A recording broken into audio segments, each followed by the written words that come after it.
Inflation మనం ఎప్పుడు వినే పదం. ధరల పెరుగుదల, ఎకనామిక్స్లో ద్రవ్యోల్బణము అంటారు. Too much money chasing two little goods, ఇది ఎకనామిక్ డెఫినేషన్. నిత్య జీవితంలో మనము కొనే వస్తువుల ధరలు బాగా పెరగడాన్ని ఇన్ఫ్లేషన్ అంటారు. సో ఇప్పుడు కొత్త వర్డ్ వింటున్నాం, దీన్నే ఫ్రెండ్ ఫ్లేషన్ అంటున్నారు. అంటే స్నేహితులు ఎక్కువగా పెరిగిపోవడం అని మనం అనుకోవచ్చు, కాదు. ఈ ఫ్రెండ్ ఫ్లేషన్ ఏంటంటే ఇన్ఫ్లేషన్ వల్ల దెబ్బతింటున్న ఫ్రెండ్షిప్. అంటే how inflation taking tall of friendship. అంటే ధరలు పెరగదల స్నేహం పైన, రిలేషన్షిప్స్ పైన ఏ రకమైన ప్రతికూల ప్రభావం, adverse impact of inflation on friendship and relationships. ఇది ఇప్పుడు జరుగుతున్నటువంటి కొత్త ట్రెండ్. ముఖ్యంగా జెన్ జీ మిలీనియల్స్ అంటారే, young Indians. So young Indians ఇలా ఫ్రెండ్ ఫ్లేషన్తో బాధపడుతున్నారు. ఇది ఎక్కడో భారతదేశంలోనే కాదు, గ్లోబల్ ఫినామినా అంటున్నారు. అది మరీ ముఖ్యంగా మహానగరాల్లో, మెట్రోపాలిటన్ సిటీస్లో ఈ ఫ్రెండ్ ఫ్లేషన్ చాలా ఎక్కువ సమస్యగా ఉందని. ఏంటి అంటే ధరలు పెరగడం వల్ల ఏదో ఒక దానిపైన ఖర్చులు తగ్గించుకోవాలి. అంటే ఎవరైనా మనకున్న బడ్జెట్లో అడ్జస్ట్ చేసుకుంటాం, ప్రతిదానికి అప్పులు చేయం. ఏదైనా ఇంపార్టెంట్ అనుకుంటే తప్ప, ఇల్లు కొనాలనుకుంటే అప్పు చేస్తాం, అన్నిటికీ అప్పులు చేయం కదా. సో ఇవాళ నేను గతంలో కూడా కొన్ని వీడియోలో చెప్పాను, మిడిల్ క్లాస్ ఈరోజు మిడిల్ క్లాస్ ఫ్యామిలీస్ ఈఎంఐల సంక్షోభాన్ని ఎదుర్కొంటున్నారని. అంటే తమ జీతంలో సగం మేరకు ఈఎంఐలకే వెళ్ళిపోతుంది. ఇది ఒక పెద్ద ఛాలెంజ్. ముఖ్యంగా జెన్ జీ మిలీనియల్స్ అంటే కొత్తగా ఉద్యోగంలోకి వస్తారు. వచ్చడితోనే వాళ్ళు జీవితం అంతా కలగన్న ఒక ఫ్యాన్సీ వెహికల్ కొనుక్కుంటారు. ఓ బండో కారో పేరెంట్స్ ఎకనామిక్గా ఎఫోర్డ్ చేయలేని టైంలో వాళ్ళు ఆశపడ్డటువంటి కొనేస్తారు. తర్వాత వాళ్ళు ఒక ఫ్యామిలీగా ఏర్పడ్డారనుకోండి, లేదు వాళ్ళు ఈవెన్ ఇండివిజువల్గా కూడా పెళ్ళి కాకముందు కూడా ఒక దగ్గర ఉన్నారనుకోండి, కావాల్సిన ఇంటికి కావాల్సిన సామాన్లు కొనేయాలి, హౌస్ హోల్డ్స్. అందులో మ్యారేజ్ అయితే రిఫ్రిజిరేటర్లు, ఎయిర్ కండిషనర్లు, టీవీలు, అందులో కూడా చాలా ఫ్యాన్సీ టీవీలు, అన్నిటికీ ఈఎంఐలే. ఇంకా కాస్త ముందుకెళ్తే ఇల్లు కూడా, ఒక అపార్ట్మెంట్ కూడా కొనుక్కుంటే అది కూడా ఈఎంఐ. సో ఈ ఈఎంఐలతోనే సగం శాలరీ వెళ్ళిపోతుంటుంది. కొన్నేమో అనివార్యం, ఒకవేళ నీకు రెంట్ అనివార్యంగా పెరుగుతూ ఉంటుంది. ఇప్పుడు ఈ మహానగరాల్లోనైతే ఒక సింగిల్ రూమ్ కూడా కనీసం 6,000 7,000 లేనిది రూమ్ రాదు. సో ఒక రీజనబుల్లీ గుడ్ రూమ్ కావాలంటే 10,000 దాకా పెట్టాలి సింగిల్ రూమ్, ఒక మంచి ఏరియాలో. మీకు దానికి తోడు గ్రాసరీస్ బిల్లు విపరీతంగా పెరుగుతుంది. House hold inflation, food inflation, essential things inflation పెరుగుతుంది. సో ఇటు వేతనాలేమో గతంలో లాగా పెరగడం లేదు. మీకు పర్క్స్, అలవెన్సెస్, ఈవెన్ ఇంక్రిమెంట్లు, వీటిపైన ఎకానమీలో ఉన్న పరిస్థితుల వల్ల కంపెనీలు కట్ విధిస్తున్నాయి. ధరలు పెరగడంతో రెస్టారెంట్లలో, ఫుడ్ ఈటరీస్లో మీకు భారీ ఎత్తున బిల్లులు పెరుగుతున్నాయి.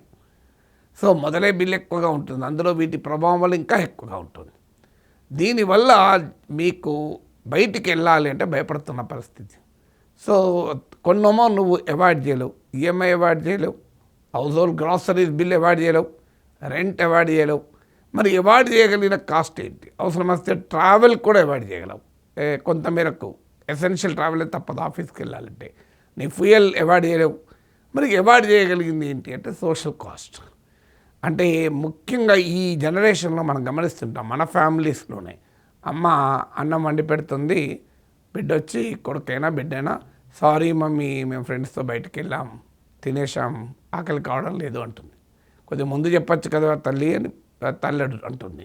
నాకే తెలుస్తుంది కదా, కలిసాం ఏదో అట్లా అనుకోకుండా, కలిసాం కనుక రెస్టారెంట్ వెళ్ళాం, కాఫీ షాప్కి వెళ్ళాం, సో ఏదో ఒకటి తిన్నాం కదా అని అంటూ ఉంటారు. ఇది ప్రతి మిడిల్ క్లాస్ హౌస్లో ఉండే కన్వర్జేషన్ ఇది. సో ఈ సోషల్ అవుటింగ్స్ అనేది కల్చర్లో భాగమైంది. మీరు ఈ మెట్రోపాలిటన్ సిటీస్లో వీకెండ్ చూడండి, మెట్రోపాలిటన్ సిటీస్ కాదు, చిన్న చిన్న నేను డిస్ట్రిక్ట్ హెడ్ క్వార్టర్స్కి వెళ్తే కూడా ఏ హోటల్కి వెళ్ళినా, ఏ రెస్టారెంట్కి వెళ్ళినా అసలు కంప్లీట్ ఫుల్ సీట్ దొరకదు. సో ఈవెన్ చిన్న చిన్న స్మాల్ టౌన్స్లో కూడా బయట తినడం అనే కల్చర్ పెరిగింది, మీరు గమనించండి. సో ఫుడ్ డెలివరీస్ బిజినెస్సే కాదు, రెస్టారెంట్కి వచ్చి భోజనం చేయడం.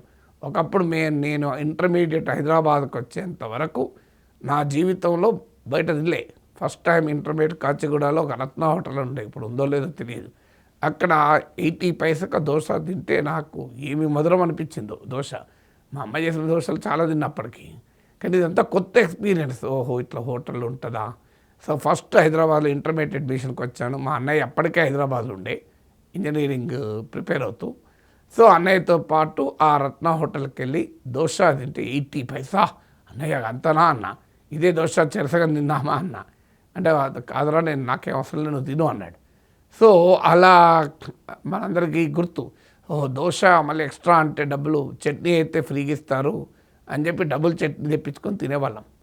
సో ఆ స్టేజ్ నుంచి ఇప్పుడు ఉందా, ఇప్పటి జనరేషన్ ఇది వీక్లీ అవుటేజ్, అంటే ఇంట్లో వంట వండడం తగ్గిపోయింది. నేను ఇదివరకు వీడియోలో పెట్టాను, ప్లానింగ్ ఫెలాసీ అనే వీడియోలో.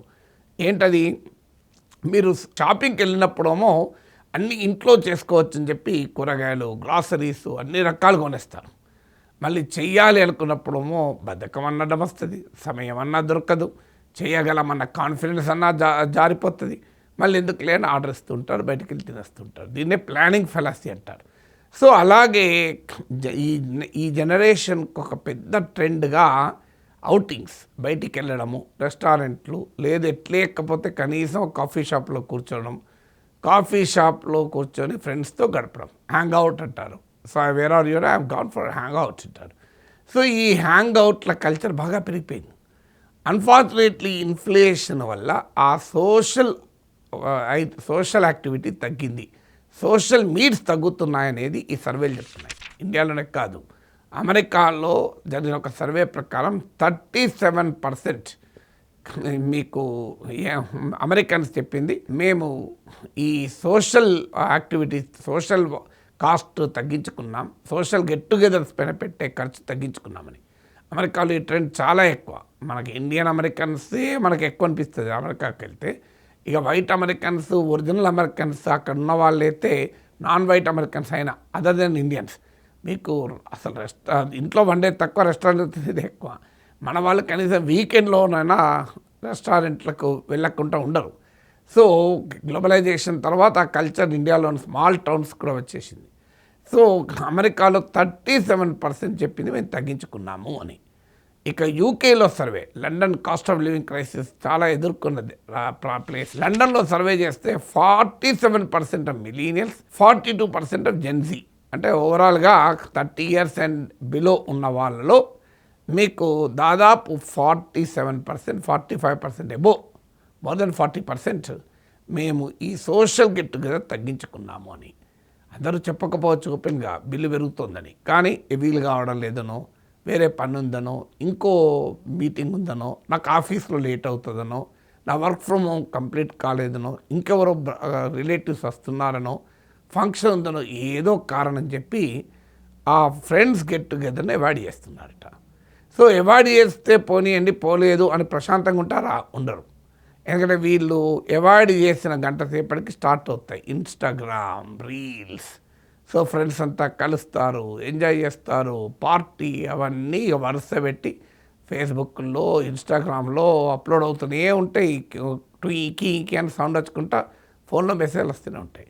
చూడకుండా ఉండగలుగుతారా? క్లోజ్ ఫ్రెండ్స్ కదా, అందులో తాను కూడా ఉండాల్సింది కదా. సో అవి చూసి వాళ్ళు ఎంత బాగా ఎంజాయ్ చేశారు, నేను వెళ్ళలేదు అని fear of missing out, FOMO అంటారు. సో ఫోమోతో బాధపడుతున్నారట, ఫియర్ ఆఫ్ మిస్సింగ్ అవుట్. దీనివల్ల మీకు లోన్లీనెస్, ఒంటరితనం అంటే ఎవరు మాట్లాడే వాళ్ళు లేరనే కాదు. ఈ కాలంలో ఒంటరితనం ఏం సార్, ఫోన్లలో గంటల తరబడి ఉంటున్నా అనొచ్చు. సో ఒంటరితనమే కాదు, దీంట్లో ఏంటంటే ఇంకో ట్రెండ్ కూడా ఏంటంటే, మీకు ఈ ఫీలింగ్ ఆఫ్ డిస్కనెక్టెడ్, అంటే నేను ఉండాల్సిన వాళ్ళతో కనెక్ట్ అయ్యలేను అనే ఫీలింగ్ కూడా లోన్లీనెస్ కారణమవుతుంది. World health organization WHO survey ప్రకారము మీకు 2024-25లో లోన్లీనెస్ ఇదే వెరీ బిగ్ ప్రాబ్లం అని. 1 out of 6 ప్రపంచవ్యాప్తంగా ప్రతి 6గురిలో ఒకరు లోన్లీనెస్ అనే ప్రాబ్లంతో బాధపడుతున్నామని. సో ఈ లోన్లీనెస్ వల్ల ఏమవుతుంది, సైకలాజికల్ ప్రాబ్లమ్స్, డిప్రెషన్ కావచ్చు, ఫీలింగ్ ఆఫ్ ఇన్ఎడిక్వసీ, తాను ఏదో కోల్పోయానన్న భావన, తన కాన్ఫిడెన్స్ దెబ్బతినడం, నేను ఎఫర్ట్ చేయలేకపోయాను, నేను అక్కడ ఉండలేకపోయాను అని. పోనీయండి ఓపెన్గా తనకు చెప్పుకుందామా అంటే ఎవడో ఒకటి ఫ్రెండ్ దాతృత్వంతో ముందుకు వస్తాడు, అరే అట్లెందుకు రా బాధపడుతావు, నేను ఉన్నా కదా రా అని చారిటీ చూపెడతాడు. ఈ జనరేషన్ చారిటీ అస్సలే భరించలేదు. సో నా దగ్గర నా డబ్బులు లేకపోతే భరించగలుగుతాను తప్ప నా కోసం ఇంకోటి ఎవడో దాతృత్వం చూపెడితే నేను భరించగలుగుతానా? ఇంకా భరించలేడు. సో వాడంటే అట్లెందుకులా బాధపడదు, మేమంతా లేమారా అని ఇక కరుణ, దయ, జంధ్యాల పాపయ్య శాస్త్రి గీతాలన్నీ వస్తాయి. సో ఆ పుష్య విలాపంలాగా ఈ ఇన్ఫ్లేషన్ విలాపం అంతా మొదలవుతుంది. అది ఇంకా అసలే భరించలేదు. ఇదన్నా భరించవచ్చు కానీ, ఫోమో అన్న భరించచ్చేమో కానీ ఈ పాపయ్య శాస్త్రి విలాపాలని పాడితే ఫ్రెండ్స్ భరించలేము. అదొక గొప్ప కావ్యం. దానికి ఆ మధురాన్ని ఎంజాయ్ చేయాలి తప్ప ఇలాంటి వాటికి వాడితే మంచిది కాదు కదా. సో అందువల్ల ఆ రకంగా ఫియర్ ఆఫ్ మిస్సింగ్ అవుట్, చెప్పితే ఓ బాధ, చెప్పకపోతే ఓ బాధ, లోన్లీనెస్ ఫీల్ కావడం. మరి దీనికి ఏంటి పరిష్కారం? దీన్ని ఫ్రెండ్ఫ్లేషన్ అంటారు. So friendflation is an emerging problem. మీకు ఆధునిక నాగరికతలో వస్తున్న అనేక పరిణామాల ఓ కొత్త ట్రెండ్ ఫ్రెండ్ఫ్లేషన్.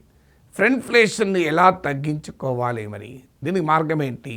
ఒక ఫ్రెండ్స్ సర్కిల్లో ఒక సెన్స్ ఆఫ్ షేర్డ్ ఫీలింగ్ ఉండాలి.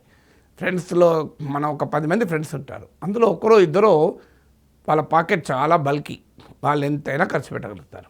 వాళ్ళు ఇన్ఫ్లుయెన్స్ చేస్తుంటారు, దానికే ఉన్నదిరా, ఇటు పోదాంరా, అటు పోదాంరా అని ఇక సావగొట్టేస్తుంటారు. సో వాళ్ళకు అర్థం కావాలి, నాలాగా అందరూ డబ్బులున్న వాళ్ళు కారు, ఫ్రెండ్షిప్కి మనీ గీట్రాయ్ కాదు. So let us find not the highest common factor, let us find the least common multiple, LCM, SCF అని మన మ్యాథమెటిక్స్లో చిన్నప్పుడు ఇన్ని ఉంటాం. సో అందరికన్నా మినిమం ఇన్కమ్ ఎవరికి ఎంత ఉంది, ఆ రేంజ్కి తగ్గట్టుగానే family parties, socialite activity, social అవుటింగ్స్ను ప్లాన్ చేసుకోవడం. అలాంటి ఫ్రెండ్స్ సర్కిల్లో మనము ఎక్కువగా పెట్టుకోవడం. సో లేకపోతే మల్టిపుల్ ఫ్రెండ్స్ సర్కిల్స్ పెట్టుకోవడం, అన్ని రకాల ఫ్రెండ్స్ సర్కిల్. కాస్త మంత్లీ పే పడడంతోనే కాస్ట్లీ ఫ్రెండ్స్ సర్కిల్, ఎండింగ్ వచ్చే వరకు normal friends circle. So friendflation ఉన్నప్పుడు, బాధ ఉన్నప్పుడు ఒక రకమైన సర్కిల్, ఫ్రెండ్ఫ్లేషన్ బాధ లేనప్పుడు ఇంకో circle. You can have multiple friends circles. ఒకటే ఫ్రెండ్స్ సర్కిల్ ఉండాల్సిన అవసరం లేదనుకున్నప్పుడు హ్యావ్ అదర్ ఫార్మ్స్. ఫ్రెండ్స్ అంటే ప్రతిసారి రెస్టారెంట్కి పోయి కనీసం మనిషికి 1000 రూపాయలు తగలేయడమే ఫ్రెండ్షిప్ కాదు. దే సింప్లీ అందరూ కలిసి బయటికి లేదా లాంగ్ డ్రైవ్కి వెళ్ళచ్చు, లేదంటే లాంగ్ డ్రైవ్కి వెళ్ళి ఎక్కడో చోట ఓ హైవే పక్కన ఓ టీ తాగుతూ మాకు కాలక్షేపం చేయొచ్చు. వాట్ ఈస్ ద క్యారెట్, అదే చేయాలని రూల్ ఏం లేదు కదా. లేదా ఎవరైనా ఇంటికి వెళ్తే అందరు కలవచ్చు, ఇంట్లో కలవద్దు అనుకుంటే they can all go to some park and meet. So ప్రతిదాన్ని రెస్టారెంట్తో, దానివల్ల ఒక లాభం కూడా ఉంటుంది. ఈ జంక్ ఫుడ్ తగ్గి ఆరోగ్యంగా కూడా ఉంటారు. So friendship need not always be at some monetary cost. లేకుండా కూడా ఫ్రెండ్షిప్ ఉండొచ్చు. లేదు, మీకు నచ్చిన ఒక టాపిక్ పైన, దురంధర్ పైన అందరూ చర్చించుకోండి ఒకసారి కూర్చొని. దానికేం 5 పైసలు ఖర్చు లేదు కదా, అందరూ చూసిన సినిమాని అయి ఉంటుంది కదా. లేదు, ఈ ఫ్రెండ్ఫ్లేషన్ పైన డిస్కస్ చేయండి. ఏమిటి అదొక అల్టిమేట్గా what is the purpose of social get togethers? Meeting together, sharing together, feeling together, living together కదా. దానికి డబ్బే గిట్రాక్ కావాలని లేదు కదా. So you have to reinvent relationships in the age of ఫ్రెండ్ఫ్లేషన్.